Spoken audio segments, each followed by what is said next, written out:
What dark secret are you hiding from everyone? Story: The Secret to Losing Weight.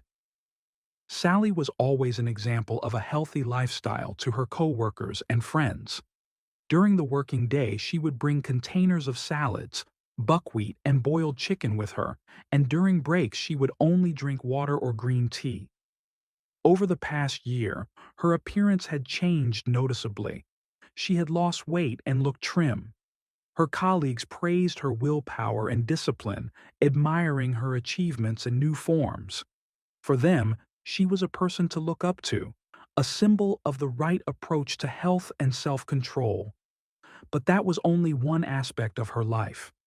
All this discipline and self-control existed only during daylight hours when Sally was out in the open. When she came home on the weekend, everything changed. When the apartment door slammed shut behind her, the usual mask of the successful and athletic woman fell away. Left alone, she was plunged into a secret life of shame and self-destruction. Her kitchen cupboards, which at first glance were empty, hid an arsenal of forbidden goods. Away from the eyes of neighbors and friends, she bought chips, chocolate, ice cream, and pizza. At the end of the work week, when she was alone, the cycle of rampant overeating began. These weren't just breakdowns, they were a real attack on her body. She ate whatever she could get her hands on, filling herself to the brim. Then came the feeling of nausea, physical and mental. Sally knew she was destroying herself. As a nurse, she was well aware of the damage such attacks did to the body, from overloading the stomach to heart problems. She was well aware of the consequences of regular vomiting, ulceration of the esophagus, dental problems, electrolyte imbalances. But that knowledge didn't stop her. After another bout of overeating, she would go to the bathroom to cleanse herself of all traces of that weakness. It happened over and over again. Every weekend, Sally fell into this vicious cycle over and over again. First the frenzied eating, then the forced vomiting, followed by guilt and shame. The cycle repeated itself several times a day until her husband rang the doorbell on his way home from work. His arrival was a signal that everything needed to be swept under the rug. The mask of a controlled life returned, and the role of a successful and healthy woman continued. She tried to hide this part of herself from everyone because she knew her truth would destroy everything she'd spent so long building. If anyone found out about her habits, about what she did behind closed doors, all her reputation, all her hard work would be ruined. People will stop admiring her willpower and start feeling sorry for her. But worst of all, they will see that she is weak and not what she seemed. Every morning after another breakdown, she looked at herself in the mirror with contempt. Sally knew she was on a dangerous path, but she couldn't stop. She couldn't just quit the cycle anymore. It had become part of her life, her habit, her addiction, and it was getting harder and harder to stop each time. There was no finality to this story for Sally. She continued to hide her dark side, as if realizing that it was leading her to her inevitable downfall. Perhaps one day she would confess her problems to someone. But for now, everything remained as it was. At work, an example of a healthy lifestyle. At home, a victim of her own weaknesses. The closed, behind-doors apartment became her personal hell, where she tried to destroy herself and her success, which she clung to in front of the world. Story 2. Silence as a Legacy. Emily had always been a quiet child. Reserved, inconspicuous, she grew up in an atmosphere of repressed emotions and unspoken questions. No one suspected that behind the quiet exterior lurked something dark and irreparable. There was one story in her life from the age of 5 to 9 that she would rather erase from her memory forever. A grandfather who used her silence as a shield, hiding his dirty intentions behind his outward benevolence. Emily never told anyone about these terrible events. Not to her parents, who looked up to her grandfather as the epitome of family values, nor to her friends who never considered that such a weight could hide behind a calm smile.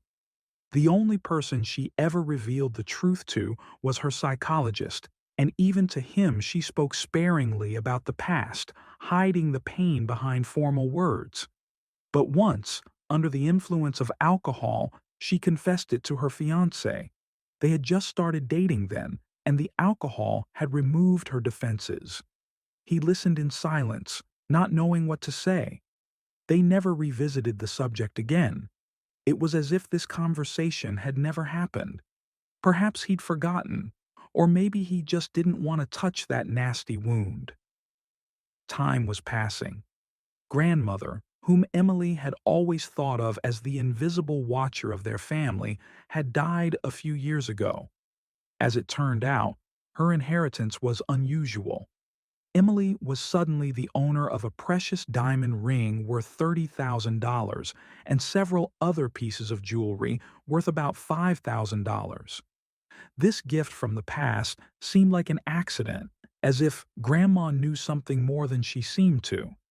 But she never said anything, leaving the gesture without explanation.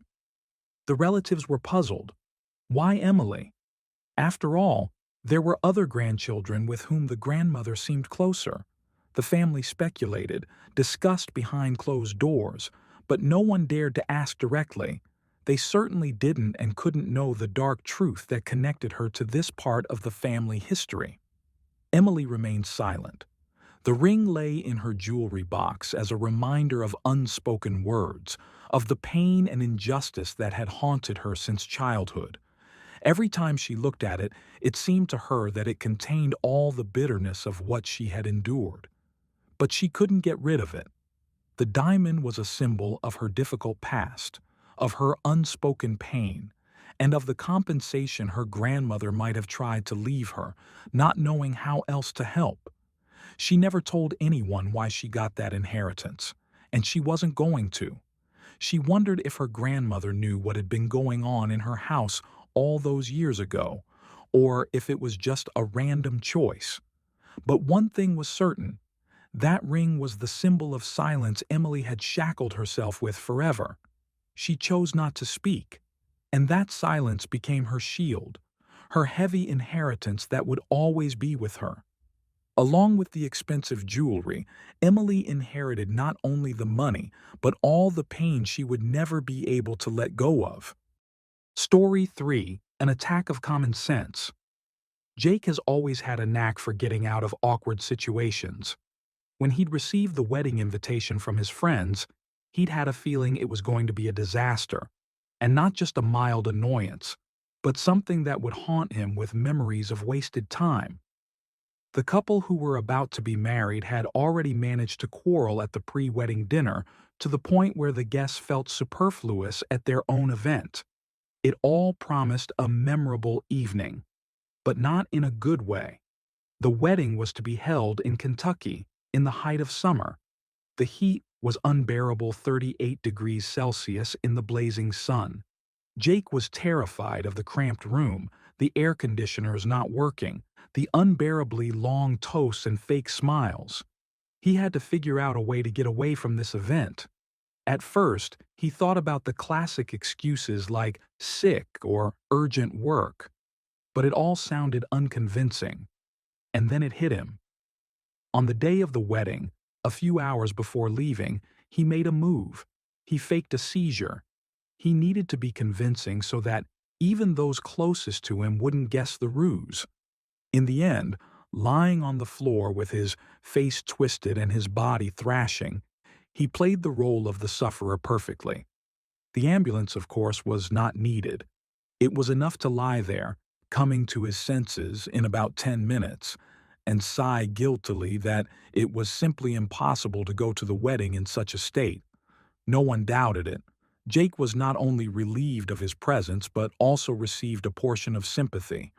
While all his friends were suffering in the heat at the lavish but pointless ceremony, Jake was enjoying the coolness of his air conditioner, watching a TV show and drinking a cold beer. That day, he felt like a winner in a game that others hadn't even tried to play. A year passed, and the news of the divorce of this most perfect couple was just the cherry on the cake. They hadn't even lasted 12 months. People Jake knew were shocked, but he only chuckled silently. His decision not to go for that hot disaster now seemed not just justified, but brilliant. Not only had he avoided a pointless ritual, but he'd been right in his suspicions. As his friends recalled that wedding with sighs and unhappy comments about the heat, the swearing, and the atmosphere of discomfort, Jake only nodded, relishing the thought that sometimes the best way to solve a problem was to pretend you didn't have one at all. Story 4. Point of no return. Mark had never been a man to forgive easily, and while everyone had their secrets and mistakes, brotherly betrayal hit him too hard. It all started the night his brother, Tom, got close to his girlfriend. It wasn't just an act of betrayal for Mark, it had come to symbolize what he had always thought was reliable and eternal, but now crumbled. Looking at his brother, the man they had shared their entire childhood with, now brought only pain and disgust. Tom begged for forgiveness. He called, texted, came to the house. He stood under the door saying he'd made a terrible mistake and was willing to do anything to get the relationship back. But Mark couldn't get over himself. Every time his brother approached him, the answer was only a cold and resolute no. The anger in his heart was clouding his common sense. Perhaps he thought this was his way of punishing Tom for breaking his trust, but in reality, Mark was punishing himself. With each refusal, he was sinking deeper into his sense of rightness, which was becoming both his prison and his weapon. Weeks passed. His brother stopped trying to contact him. Mark hoped that things would settle down in time, that they would just live their lives separately. However, his world was turned upside down again when he got the news that Tom had hanged himself. It was 2 weeks after their last meeting, when Mark had once again refused to listen to him. The moment of realization was horrible. Immediately, there was the agonizing thought, what if I had just talked to him? If I had given him a chance to explain himself, or at least listen to him? But there's no turning back time. His brother was dead, and any words that might have been spoken had gone unspoken. Now Mark lived in that silence, replaying the last conversation in his head every day. Bitter guilt became his constant companion, making him painfully aware that despite the betrayal, their bond was stronger than he thought. But it wasn't until it was too late that it became apparent. Life went on, but for Mark, time stood still at that last meeting. He knew that the people around him were saying that he shouldn't blame himself, that everyone was responsible for his own actions. But those words were empty. Deep down, Mark knew that his refusal to give his brother a second chance had been the last straw. And now, every day was a reminder that pride and resentment could rob you of what really mattered when you least expected it. There would be no forgiveness, not for his brother, not for himself. Story 5. Invisible Contribution. A boy named Jason grew up in a family that constantly struggled with a lack of money. A home that was once filled with joy and light gradually became a place of gloom and despair.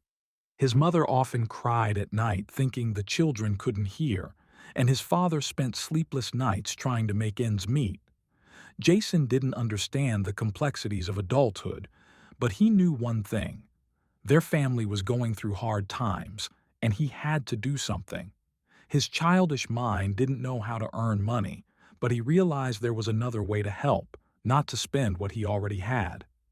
Every time he was given lunch money or change for candy, Jason found new ways to hide it. He would hide bills in his mom's pockets, stuff change in the car, or put money in the laundry, hoping that his parents would someday find it and feel a little relief. When his parents would accidentally discover the money, they would always rejoice, thinking they had forgotten about the little things.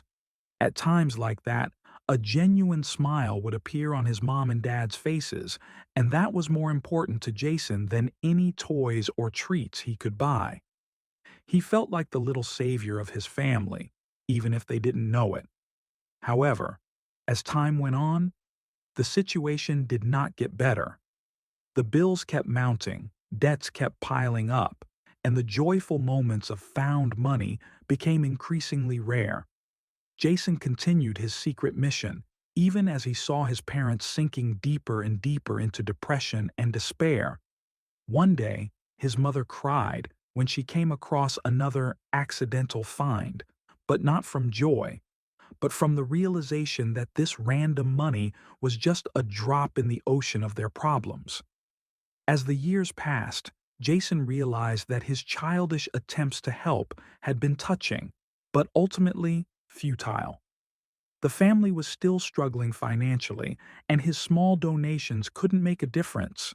His parents didn't recognize that Jason had been slipping them money all these years, trying to make their lives easier. His contribution went unnoticed, and there was no happy ending to this story. Jason grew up with a deep sense of responsibility and guilt for not being able to truly help his family. His childhood desire to be a hero dissolved into a reality where good intentions alone were not enough to save his family from poverty.